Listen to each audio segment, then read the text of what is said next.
জুলুমের পরিণতি সম্পর্কে আল্লাহর ওয়াদা। জুলুম বা অত্যাচার খুব কঠিন অপরাধ। ইসলামের দৃষ্টিতে এই অপরাধের শাস্তি শুধু পরকালে নয়, দুনিয়াতেও পেতে হয়। সাধারণত বড়রা ছোটদের ওপর, শক্তিশালীরা দুর্বলদের ওপর, ধনীরা গরিবদের ওপর, মালিকরা কর্মচারীদের ওপর, শাসকরা জনগণের ওপর জুলুম করে থাকে।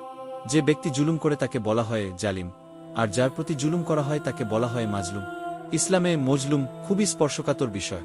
জালেম ধ্বংস হয় মজলুমের বদদোয়া। মহানবী যাদেরকেই বিভিন্ন অঞ্চলের শাসনকার্যের দায়িত্ব দিতেন, সবাইকে মজলুমের বদদোয়া থেকে সতর্ক করেছেন, অর্থাৎ সামান্য অসাবধানতার কারণে যেন কারো ওপর জুলুম না হয়ে যায়। মজলুমের আর্তনাদ আল্লাহর কাছে পৌঁছতে কোনো পর্দা ভেদ করতে হয় না। ইবনে আব্বাস থেকে বর্ণিত, নবী কারীম যখন মুআজ কে ইয়েমেনে পাঠান তাকে বলেন, মজলুমের ফরিয়াদকে ভয় করবে, কেননা তার ফরিয়াদ এবং আল্লাহর মধ্যে পর্দা থাকে না। বুখারী 244। আল্লাহ পাক বলেন, আমি তাদেরকে অবকাশ দিয়ে রাখি, আমার কৌশল অতি শক্তিশালী। সূরা নূন 4। আল্লাহ পাক আরও বলেন, জালেমরা যা করছে সে সম্পর্কে তোমরা আল্লাহকে উদাসীন ভেবো না, তিনি তাদের ছাড় দিয়ে যাচ্ছেন ওই দিন পর্যন্ত যেদিন চোখগুলো সব আতঙ্কে বড় বড় হয়ে যাবে। সূরা ইব্রাহিম 4। অন্য আয়াতে তিনি স্মরণ করিয়ে দিচ্ছেন, এমনই ছিল তোমার রবের ধরপাকড়, যখন তিনি ধরেছিলেন ওই জালেম বস্তিগুলোকে, নিশ্চয়ই তার ধরা অনেক কঠিন যন্ত্রণা। সূরা হুদ 1:02। আল্লাহ তাআলা অত্যাচারী ফেরাউনকে নীল নদের পানিতে ডুবিয়ে মেরেছেন। ঈর্ষাদ হয়েছে, অতঃপর তাদের সবাইকেই আমি তাদের নিজ নিজ পাপের কারণে পাকড়াও করেছি। তাদের কারো ওপর প্রচণ্ড ঝড় পাঠিয়েছি, কাউকে মহাগর্জন এসে আঘাত হেনেছে, কাউকে আমি জমিনের নিচে গেড়ে দিয়েছি, আবার কাউকে আমি পানিতে ডুবিয়ে দিয়েছি। সূরা আনকাবুত 4:0। অন্য আয়াতে ঈর্ষাদ হয়েছে, আর অবশ্যই আমি বহু জাতিকে ধ্বংস করে দিয়েছি তাদের জুলুমের কারণ, আর তাদের কাছে তাদের রাসূলরা সুস্পষ্ট প্রমাণাদিসহ এসেছিল, কিন্তু তারা ঈমান গ্রহণ করেন, আর এভাবে আমি অপরাধী জাতিকে শাস্তি দিয়ে থাকি। সূরা ইউনুস 1:3। রাসূলুল্লাহ বলেছেন, দুটি পাপের শাস্তি আল্লাহ তাআলা আখিরাতের পাশাপাশি দুনিয়ায়ও দিয়ে থাকেন, তা হল জুলুম ও আত্মীয়তার সম্পর্ক ছিন্ন করার শাস্তি। তিরমিজি 2511। মানবতার বিচারে জুলুম এতই অপছন্দনীয় যে স্বয়ং আল্লাহ তাআলা নিজের জন্য এটি হারাম করেছেন। হাদিসে কুদসিতে এসেছে, হে আমার বান্দা, আমি নিজের ওপর জুলুম হারাম করেছি এবং তোমাদের জন্য তা হারাম করেছি, অতএব তোমরা একে অপরের ওপর জুলুম করো না। মুসলিম 6737। হাদিস শরীফে আরও বর্ণিত হয়েছে, 3 ব্যক্তির দোয়া আল্লাহর কাছ থেকে ফেরত আসে না।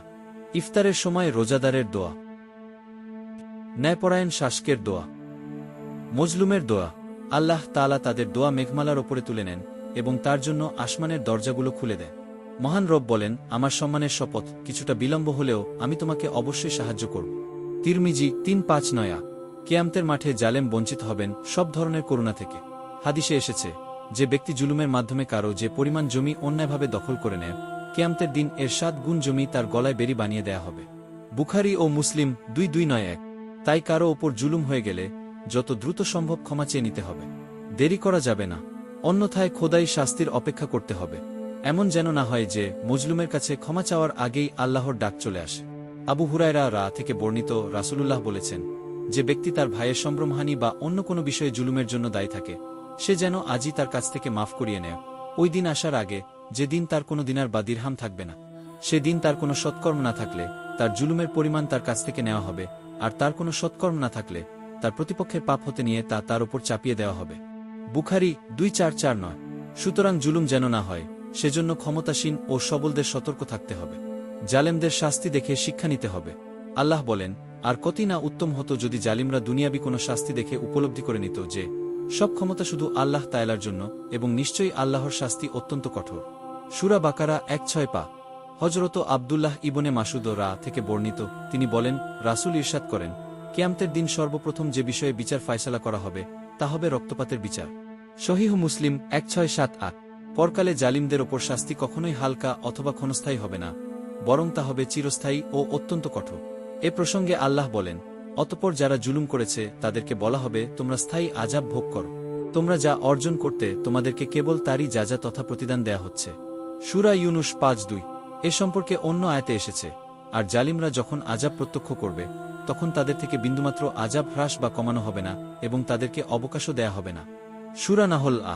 আসুন আমরা আল্লাহ তাআলার আদালতে বিচারের সম্মুখীন হওয়ার আগে আল্লাহর আযাব ও গজবকে ভয় করে সর্বপ্রকার জুলুম অত্যাচার থেকে বিরত থাক। আল্লাহ তাআলা আমাদের তাওফিক দান করুন।